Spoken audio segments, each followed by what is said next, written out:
Nosso muito boa noite a todos que estão conosco mais uma vez no programa Encontros de Fé, que estão sintonizando conosco através dos canais online da Igreja Encontros de Fé de Canoas. Estamos através do YouTube Encontros de Fé Canoas e também através do facebook.com/Encontros de Fé Canoas, Igreja Evangélica da cidade de Canoas, Encontros de Fé.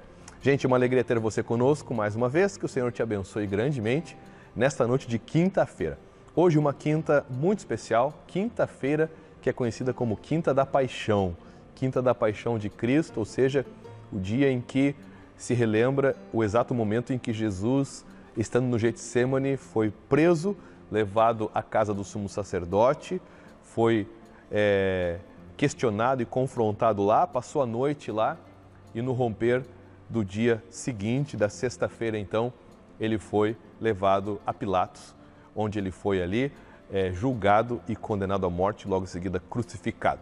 Então, hoje Quinta da Paixão e hoje nós estamos com vocês mais uma vez, com muita alegria e meditando, refletindo nos acontecimentos de mais ou menos 2000 anos atrás, que mudaram o rumo da história e que impactaram inúmeras pessoas, milhões de pessoas, através do amor de Deus. A obra da cruz é algo incomparável. O ato é algo que aconteceu que nada na história se compara. Foi o feito mais importante, mais marcante para toda a humanidade, que tirou a humanidade da escravidão do diabo e do pecado e fez com que o ser humano pudesse ser livre em Cristo e receber vida e vida eterna, tá certo? Amanhã, sexta-feira, nosso culto especial de jovens, Sexta da Paixão. Os jovens vão estar juntos aí com uma palavra de fé, uma palavra viva de Cristo, de amor. Amanhã, então, às 7h, transmissão online do culto de jovens, tá certo? Os jovens todos são convidados a acompanharem, e não só os jovens, todos os demais também. Sábado eu volto com uma palavra também voltada à questão da Páscoa, e no domingo, nosso culto online, culto que eu vou falar sobre a ressurreição de Cristo e a nossa ressurreição também em Cristo, a qual nós experimentaremos no momento que Deus designou. Tá certo, gente? Então, continue conosco todas as noites, às 7h entramos com vocês. Continuamos de segunda a sexta com atendimento na congregação, né? A partir da 1h30, no período da tarde, recebendo doações de alimentos e também recebendo aí, né? Contribuições, ofertas, se o pessoal quiser trazer também uma oração, a gente está aí para orar e te abençoar, tá certo? Rua Padre Anchieta, 548. E, inclusive, nesta sexta-feira, amanhã, estaremos também atendendo na congregação, nesta sexta-feira, tá certo? Normalmente, tá certo, gente? Pessoal, quero também lembrar que você pode continuar contribuindo conosco. Contribua, isso mesmo. Caixa Econômica Federal, lotérica, você pode contribuir, ofertar, somar com esta obra que vem de Deus. É uma obra do coração de Deus para salvar e abençoar muitas vidas. Temos feito isso com amor e com carinho. E a palavra que eu quero trazer para você no programa de hoje, ela está em Mateus capítulo 26, versículo 36, exatamente o momento em que Jesus está no Getsemane e está ali orando. Vamos lá. Em seguida, Jesus foi com eles a um lugar chamado Getsemane e disse aos discípulos: sentem-se aqui enquanto eu vou ali orar. E levando consigo Pedro e os 2 filhos de Zebedeu, começou a sentir-se tomado de tristeza e de angústia.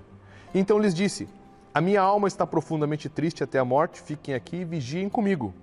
E adiantando-se um pouco, prostrou-se sobre o seu rosto, orando e dizendo: meu Pai, se é possível que passe de mim este cálice, contudo, não seja feito como eu quero, e sim como tu queres. Interessante esta passagem da Escritura, tão emblemática, tão tremenda, tão forte, onde Jesus, o Filho de Deus, sabe que a sua hora está mais perto do que nunca. Ele que por tantas vezes alertou os seus discípulos, dizendo: vai chegar o momento, eu vim com um propósito, eu já nasci com esse propósito, eu já nasci para ser crucificado, mas eu vou ressuscitar, eu vim para morrer pelos pecados.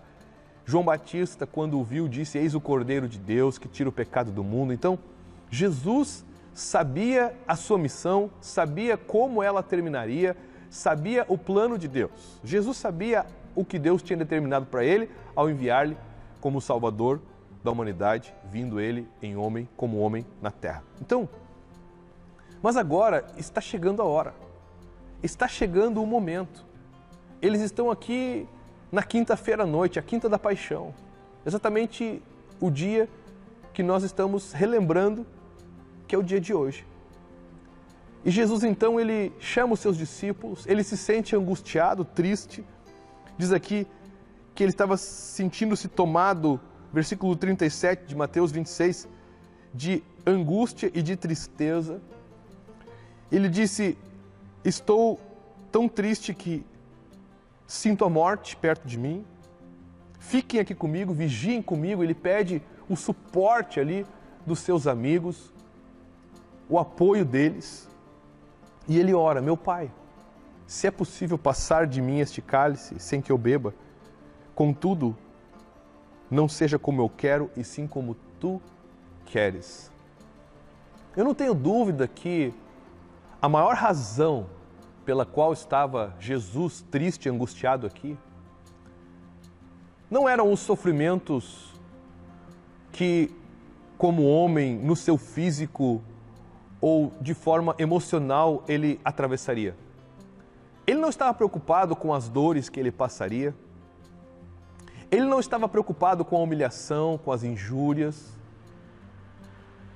com a pressão que fariam sobre ele, não. Mas ele sabia que no momento que ele fosse crucificado, ele estava se fazendo pecador, não tendo pecado, mas se fazendo pecador por nós pecadores. E no momento em que ele então fosse colocado na cruz, ele sabia que o pecado da humanidade toda recairia sobre ele e Deus precisaria, ainda que por um breve momento, desviar o seu olhar e afastar-se por um pouco do seu Filho amado. Tanto que Jesus brada na cruz: Deus meu, por que me desamparaste? Deus nunca desamparou Jesus no sentido de estar com ele, mas sim, de fato, Deus teve que desviar o seu olhar de Cristo por alguns momentos, porque ele viu em Cristo o nosso pecado. Por isso Cristo estava tão angustiado. Agora, eu quero ressaltar uma coisa, e um aspecto da personalidade de Cristo ao enfrentar a cruz. Jesus, ele, embora, claro, não quisesse passar por aquilo, um afastamento temporário de Deus, ele sabia que isso era necessário e ele se dispôs a fazer isso. E quando ele diz: não seja como eu quero, e sim como tu queres. Jesus aqui demonstra uma obediência tremenda e demonstra também coragem. Como quem diz assim: Pai, se é o que tu queres mesmo que eu faça, se eu preciso mesmo fazer isso, então eu vou fazer, custe o que custar. Eu vou fazer, eu vou até o fim, eu vou enfrentar essa situação e vou fazer a tua vontade. Sabe que para fazer a vontade de Deus, para obedecer a Deus, para agradar a Deus, claro que guardadas as devidas proporções do que Cristo fez, porque o que Ele fez não se compara a mais nada. Mas no nosso viver diário, olhando para Cristo, olhando para o exemplo dele, nós vamos concluir que para obedecer a Deus, para fazermos a vontade de Deus, nós vamos que ter duas coisas principalmente: fé e coragem. Fé e coragem. Quem não tem fé e quem não tem coragem não consegue viver uma vida cristã que agrade a Deus. Quem não tem fé e quem não tem coragem não desfruta da vida em abundância, das promessas, porque não vive a palavra, se distancia da palavra, ignora, despreza, por ser, no fundo, um covarde. Então, que essa coragem que Cristo teve, essa fé de agradar a Deus, de não se importar com o que os homens pensavam dele, de não se importar consigo mesmo, com a sua imagem, com a sua integridade, mas, antes de tudo, desejoso em fazer a vontade de Deus, sabendo que Deus sabe o que faz.